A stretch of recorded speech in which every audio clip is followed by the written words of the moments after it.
Hey, thank you so much, Julie. And I told Julie that if she sees, if Julie sees any questions or comments in the chat that are relevant, to stop me. Otherwise, I kind of barrel through this. And so, Julie, feel free to stop me if you want with anything. And if you have a question that Julie does not pick up on, it's not that because it's not an important question. Of course, it's just I don't know. I don't know what. It's because maybe whatever. Maybe we'll get to it. We'll answer it, or maybe the next seven dopping will answer it. So, okay. So we're starting on. I guess. Hey, Amud Aleph. I went back seven. We're on 12 today. I don't know exactly how to treat it, but Hey, Amud Aleph in Rosh Hashanah starts talking about, which is really interesting about Lina. This halacha that you have to stay over. It's such a nice idea in general that stay over. You have sometimes guests that visit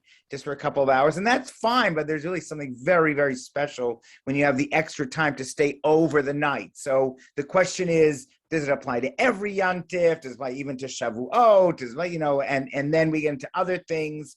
The makeup for the sacrifices, the olo riyah, these sacrifices of coming to see God. Normally you had a week to make them up if you didn't do them for the yontif, for the holiday. Does that apply to Shavuot? So that all comes up. But there's a nice idea that there is a shine that continues after the holiday. And for that means practical terms, if you're in synagogue and you normally say some of the prayers called tachanun, is sort of putting your head down, then you don't say them when these extra post-holiday sacrifices would have been offered. It's also this great idea that Shavuot, which is, well, it's one day in conservative Orthodox circles, it's 2 days outside of Israel, but it's kind of like considered a week, and even though it's one day a week. So the other, we continue on Hamud Bet with different kinds of sacrifices. I don't, sacrifices have got to struggle with what they mean and how they work. And it's so interesting that one of the things that I find very relevant is on Hey Amud Bet 5b, is you have a sacrifice and it gets lost, and then you dedicate another sacrifice, and then you find that sacrifice. What do you do? And I have a similar case like this when you're doing a wedding and you're waiting for the witnesses for the tuba to show up and they're late. And so then you say, oh no, I've got to replace them with some other witnesses. And you scramble to get those witnesses, and then the other witnesses show up. And then what do you do? Oh, well, we replaced you. Or you tell the replacements, we're not going to, you've been fired because the original people have come. So similar kind of thing with the regalim. So interesting. There's a discussion of when do these holidays start? Like, what is when it says you have to bring a sacrifice within a certain amount of time? You can't delay. When is that? Is the beginning of the holiday, the end of the holiday? So that's discussed a little bit. I think there's a beautiful concept here that let's say you commit to offering, is on Hamud Bet, you commit to offering a sacrifice and you're delayed. V'hayaba hachet. So Nebuch, you've sinned because you've delayed too much, over a year. It talks about 3 different holidays, but still offer the sacrifice. Like, just because you're a sinner and you haven't offered on time, and the Torah says you have a sin. The Gemara says v'lo b'korbanecha, you might have the sin, but not in your sacrifices. So that's kind of an interesting concept. I always love this, that it's not all or nothing Judaism. There's a lot of I think there's Jew Belong. There's like a website, Jew Belong, that tries to really emphasize this, that it's not like, Nebuch, I like bacon, I eat bacon. I don't personally, but if you do, it's not all or nothing. It's not like you're not Jewish anymore. So that's really, I think it's such an important concept for our time, because you don't want people to run away. So the Gemara talks about this. the interesting connection because of this, whether if your wife, you're the husband and wife, let's say the husband is delayed in a sacrifice, it is a crazy thing. Does his wife die because of it? Only the Gemara can come up with these kind of crazy concepts. But I guess a redeeming interpretation of it is the idea that a husband and wife are so closely connected. Ideally, there is a concept of ishto kagufo, that a husband and wife are like one body. So I guess that's sort of a beautiful way of interpreting this kind of strange thing that the wife should be responsible for her husband's punishments. It's sort of like that husband and wife team that's being accused of treason, of selling secrets of nuclear submarines to some foreign power. It's nice that they both work together, I guess, but I don't think they'll be in jail together. So anyway, but Vav Amud Aleph gets us to such an important point. Woo, this is a big, big concept. You are forced to offer, let's say you don't want to offer the sacrifice. So we force you to offer it. Yakriv Oto, the Torah says, sacrifice that sacrifice. Don't delay. We want to force you. Melamed Kofin Oto. We force you to offer that sacrifice. And then we say, but you can't force someone to offer a sacrifice. It has to be lirtzono, ratzon. It has to be will. Ratzon means I want to do it. You have to offer it. You have to want to do it. You can't be forced. But we say the rabbis force him. So very famous concept. Kofin oto ad sheyoma rotza ani. We force this person, meaning we, I guess, beat the living daylights out of them until they say, I want to offer this sacrifice. So we kind of shudder at this a little bit, but that's sort of the idea behind forcing men to give a get. If they don't want to give the divorce document that frees up their wife and she wants a divorce, so Maimonides talks about, and the divorce has to be given willfully. The wife cannot remarry unless she gets this document, this divorce, and yet sometimes men don't want to give it.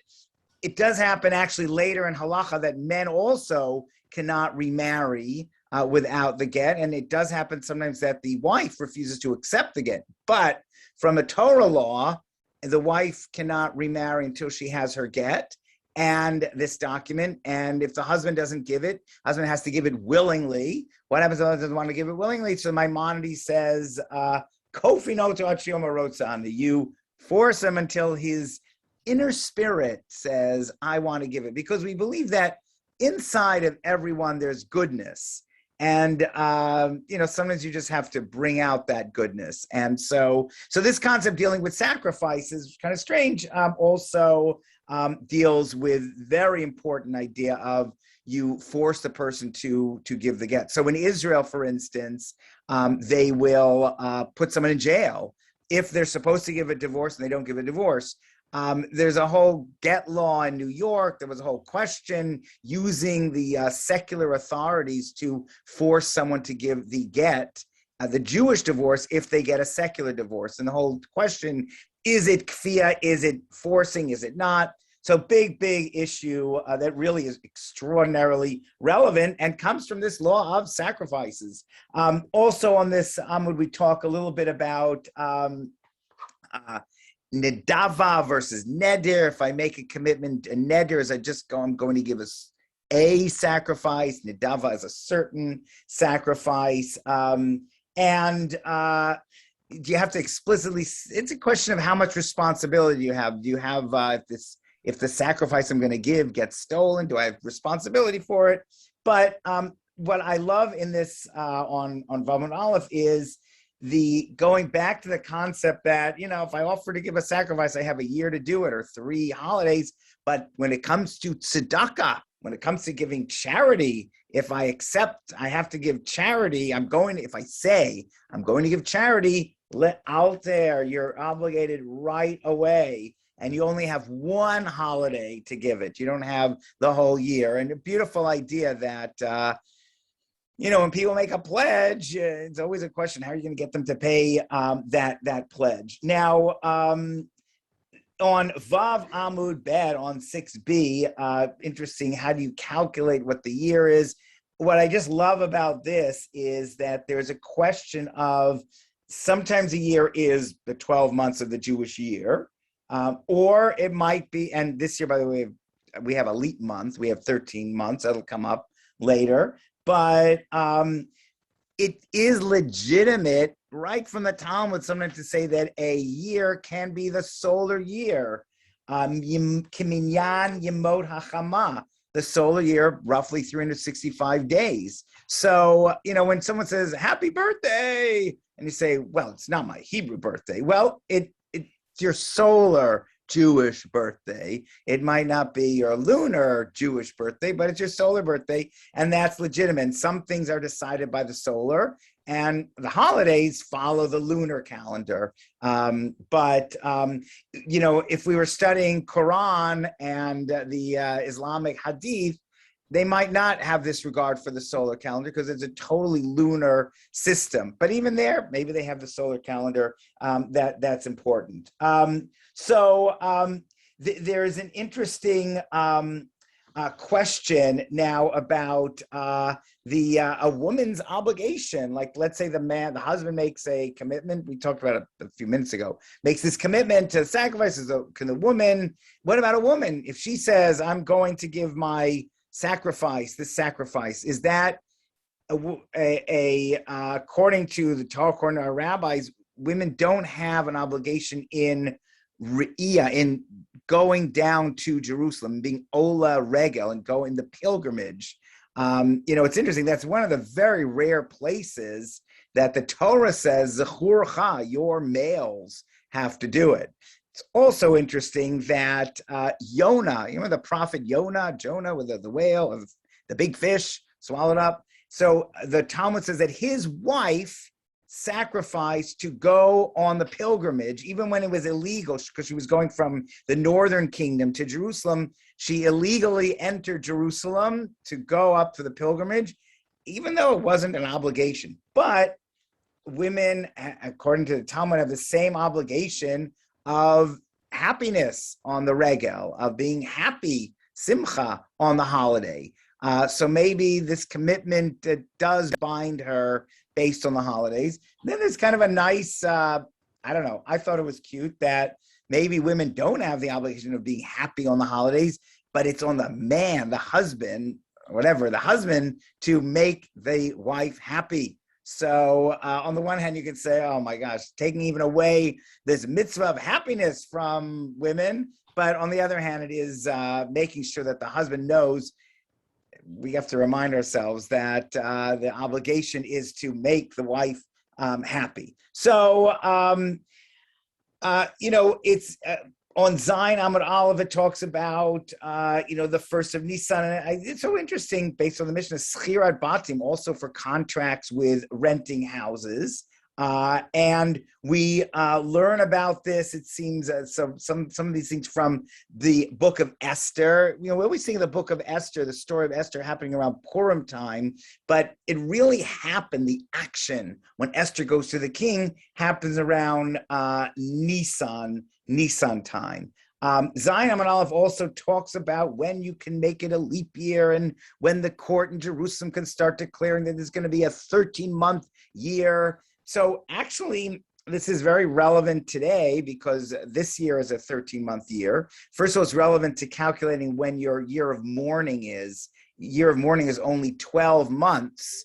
And so, this year we just had a wonderful congregant who lost his mother of blessed memory. His Kaddish is 11 months. Then he'll have 12 months for his mourning. And then the Yortzeit will be at the end of the year, at the end of 13 months. So, but interesting, they can only add to the year after Rosh Hashanah. So even though the year kind of starts in Nisan, in the month of Nisan, but they have to wait till after Rosh Hashanah. Yeah, I guess I would say the only vestige we have for this is that there is an extra 2 words if you say Musaf for Rosh Chodesh. So on the new moon, if you say the extra prayer of Musaf, which corresponds to the extra sacrifice, the special new moon sacrifice. So there are 2 words that you add when it's a leap year, when it's, again, when you add an extra month, the year that you add an extra month, like this year, and you say kaparat pasha, an extra ability to forgive sin, kind of say, since we have 13 months and 12 months, we have more months to sin, but we have more months for forgiveness. So that's also nice. So you only, according to many customs, only start adding this after Rosh Hashanah. So Rosh Chodesh, Mar Cheshvan, like 2 weeks ago, when we started the new moon of this month, that's when we'd add these two words. Why only now? Because the court could not declare that it's going to be a 13-month year until after Rosh Hashanah. So the first opportunity we have to officially recognize that it's going to be a 13-month year is Cheshvan. Others say, no, we know that's a 13-month year. Come on, the court doesn't do anything. Luckily, the courts are not involved in this. Otherwise, we'd have all sorts of tsaras. But, okay, so then it continues talking about taxes and contracts and Zayin Amud Bet. It's so neat that you still need 30 days to live in a house. And I love this also so in other words, I don't want to get into it, but it just says that when we're talking about a contract for a house, you got to give it at least 30 days. Don't move people out. And it's actually, I think there's a beautiful sensitivity for not just kicking people out of the house, even though technically maybe they signed the contract, let's say the 15th of Elul, the last month, or the 15th of Adar, and they said for the year, and technically the year ends 15 days later. Well, everyone has a right of 30 days to prepare themselves to move. And so it's a very, I think, a beautiful ethical law of recognizing that it's not easy for people to pick up and move right away. Also, it's interesting that on Zion Bed, they start talking about a new year for the Omer, a new year for this, a new year for that. There are lots of New Years. But then on Chet Amud Aleph, on 8a, we determine that in the end, we paskin, we rule that there are only 3 New Years according to everybody, because we don't, the discussion of Beit Hillel and Beit Shammai, but 3. So my son Judah, who's doing Daf Yomi for Rosh Hashanah at least, he pointed out that, it's so great that the name of this chapter is Arba'ah Rashi Shanim, the 4 New Years.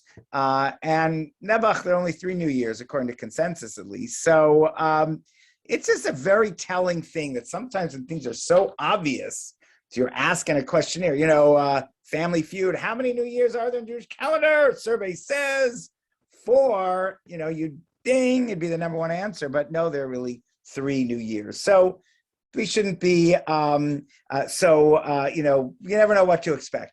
On 8a, there's a beautiful idea also that based on the pasuk, that the Shibolim Omrim Shira, that the time when the wind blows against the hard, dry stalks, that is when it's sort of calculating when the new year. So it's about Nisan, that's when the stalks are dry. Around Nisan, that's how we know it's a new year. So one of the new years, but it's just a beautiful, poetic idea of the wind blowing and making this beautiful song in the stalks. So also here, we get a very, very powerful concept on 8a still, that while Nisan is the first month of the year for Jewish kings, Malchei Yisrael, Tishrei is the beginning of the year for general non-Jewish kings. And David Hartman makes this is part of a big, big philosophy of Rabbi David Hartman of the kind of the difference between Nisan, between the New Year of Exodus from Egypt, which is the national New Year of the Jewish people, when we gained our freedom, and Rosh Hashanah, Tishrei, which is really kind of the world was created for the whole world. And he goes, there's a difference between Maimonides' vision. Maimonides starts out his great work of Yad HaChazaka, his halachic work with talking about the world and creation. Whereas Rabbi Yehuda Halevi, another great Spanish philosopher and halachic theologian, talks about of the medieval period, starts with Exodus from Egypt. So really difference, and those are just two great pillars of Judaism, I think, of the universal Rosh Hashanah and the particular Nisan.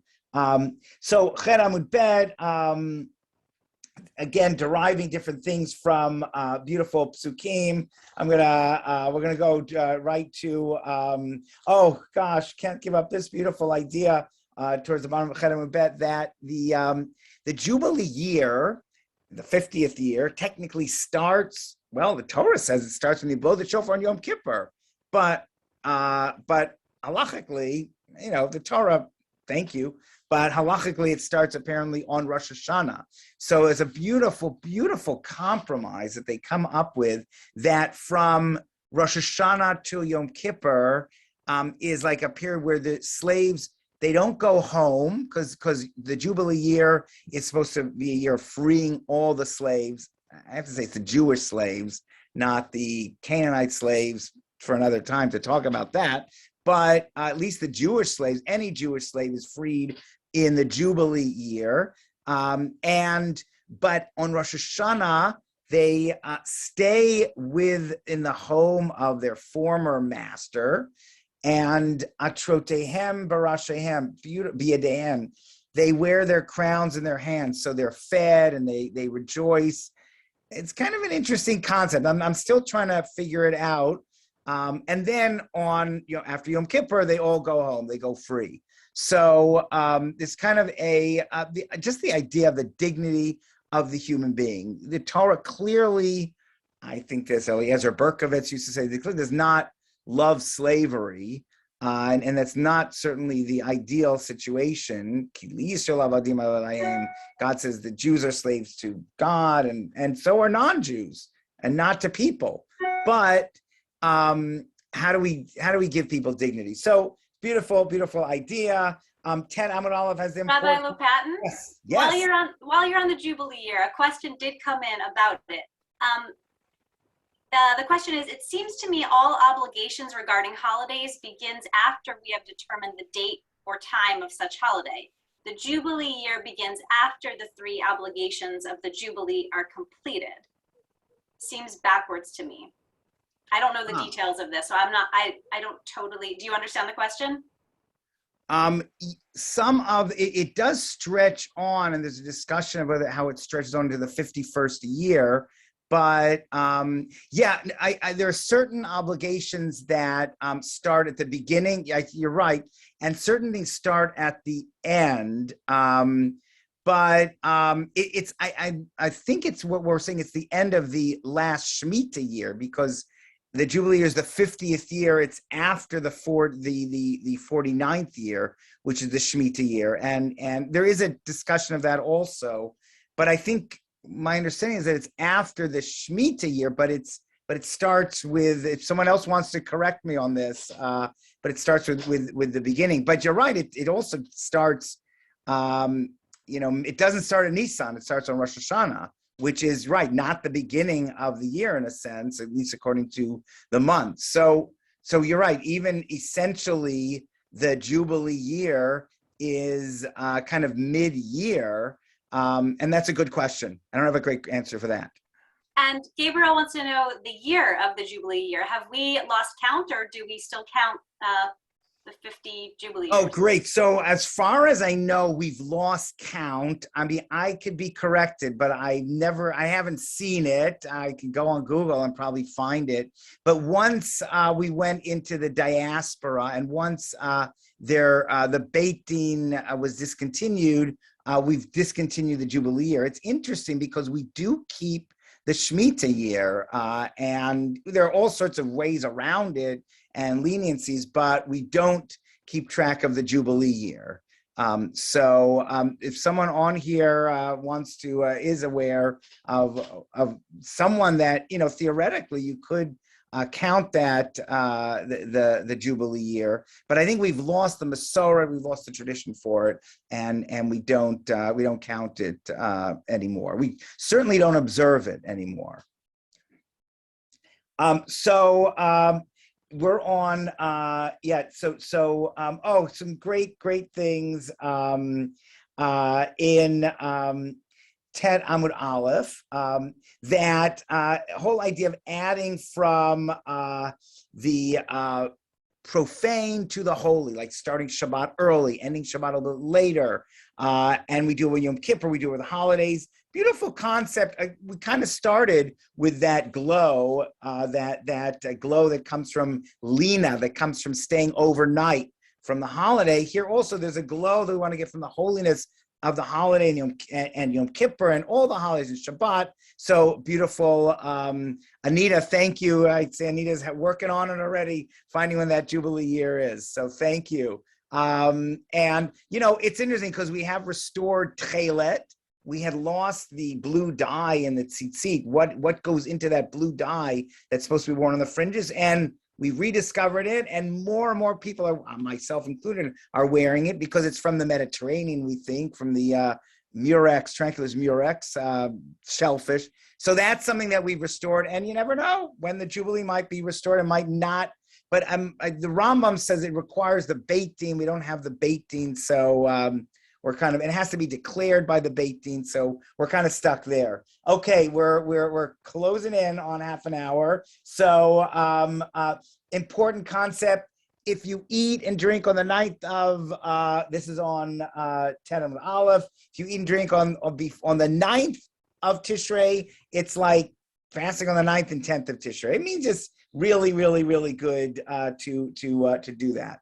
To eat a nice meal Erev Yom Kippur. So luckily Yud Amud Aleph and Yud Amud Bet goes into this whole thing of when plants grow and when it's considered, and 30 days before the Shemitah year, the year of rest, and afterwards. So that's tough stuff, and hope everyone understood that really well, better than me. But on Yud Aleph Amud Aleph, we begin this great discussion, another, flagship, I would say an iconic discussion of whether the world was created in Nisan or whether the world was created on Rosh Hashanah, in Rosh Hashanah and in Tishrei. And there's a whole discussion of who was born and who was this and what happened in Nisan and Tishrei, and it stretches through Yud Aleph Amud Aleph, Yud Aleph Amud Bet, and it goes into the Mabul, the flood. So when we read Noach, like 2 weeks ago. So everything, oh my gosh, we really get, it stretches all the way into today's daf. So that's really great stuff. But we all agree, interesting, that on Rosh Hashanah, Sarah was answered. So that Rabbi Yoshua and Rabbi Eliezer agree about. Today's daf, gets a little bit technical in this concept of when you take off tithes and that kind of thing. You can't give from the old to the new. You have to give tithes from the old, like 10% or whatever it is, and Truma, Masrot from the old. And then from the new crops, you have to give new taxes. So a little bit technical here. And I hate to say it, but we're in for some interesting doping. If you're a horticulturalist or a botanist, you're going to love it. It's all about when crops flower and which year, and vegetables, and are they in the previous year or the next year? Do they count for this year or that year? So we got to get through from Yud Gimel Amud Aleph to Tet Vav Amud Bet. But on 16a to 18, great stuff starts in the Masechet about judgment and the big issues and when we're judged and who is judged and how we're judged and good folk, bad folk, the 10 days of repentance. So just survive through 15b and then clear sailing to the big things that are really very, very meaningful, that what we love Masechet Rosh Hashanah for. It really touches on such beautiful concepts.